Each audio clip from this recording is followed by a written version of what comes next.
دا دې ملګري تپوس کړی دی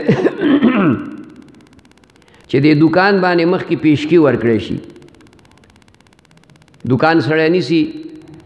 زموږ دې وطن کې دا طریقه ده چې هغې مخکې پیسې ورکوي 1,00,000 2 لکه 3 لکه 15 لکه او دې ته بعضې بې وقوف خلک پټکې وایي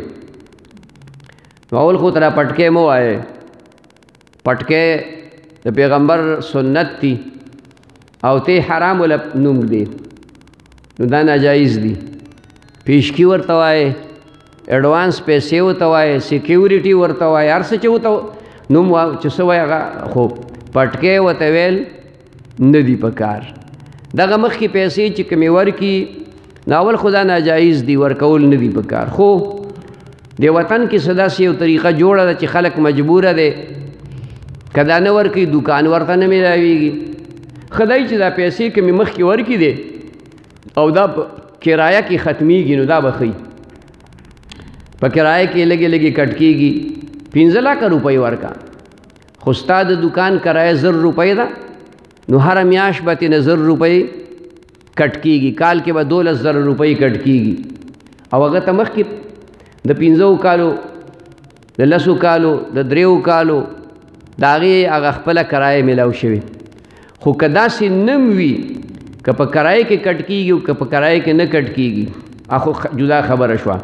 خو چې په کرایه کې نه کټ کېږي او دا د دې سړي د مالک سره پرتی دي نو دا د مالک ته یو قسم قرض دی دا د دې سړي پیسې دي چا چې ورکړي د دې دکاندار پیسې دي چا چې مالک له ورکړي نو چې کال پې تیر شو نو دا به زکات د دې نه ورکوي لکه په دکان کې اوس ارام د 2 لک روپو سرمایه ده مثال په طور او 2 لک روپۍ دا چې کومه دی نو په مالک باندې هم دي نو دی به د 4 لک روپو زکات ورکوي بیا کال له بیا دغسې بل کال له بیا دغسې څو پورې چې دغه پیشکي وي نو دی به باقاعده د هغې زکات ورکوي د ماښام د مانځه نه مخکې نفل شته که نه د امام صاحب مذهب دا دی زمونږ د احنافو مذهب دا دی چې د ماښام د مانځه نه مخکې نفل به سړی نه کوي د شوافعو امام شافعي رحمه الله امام احمد ابن حنبل رحمه الله هغې د ماښام د اذان نه بعد او د ماښام د مونځ د فرض ودرېدو نه مخکې 2 رکعته نفل کوي زمونږ په مذهب کې نشته زمونږ په مذهب کې د ماښام د مانځه نه بعد نفل دي چې فرض وشي بیا سنت سړی کوي بیا هغې نه بعد نفل کوي ماښام د مانځه نه مخکې نفل دا نشته نه دي په کار دغه وخت کې د اذان نه بعد یو 2-3 منټه ایسارېدل په کار دي چې څه دا لاره کوڅه کې کوم خلک را رواني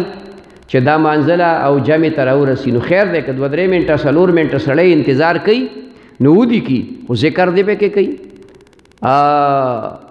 تسبیحات دی وایي نور څه دی وایي خو دغه پکې نشته نفل چې کوم دی نو نشته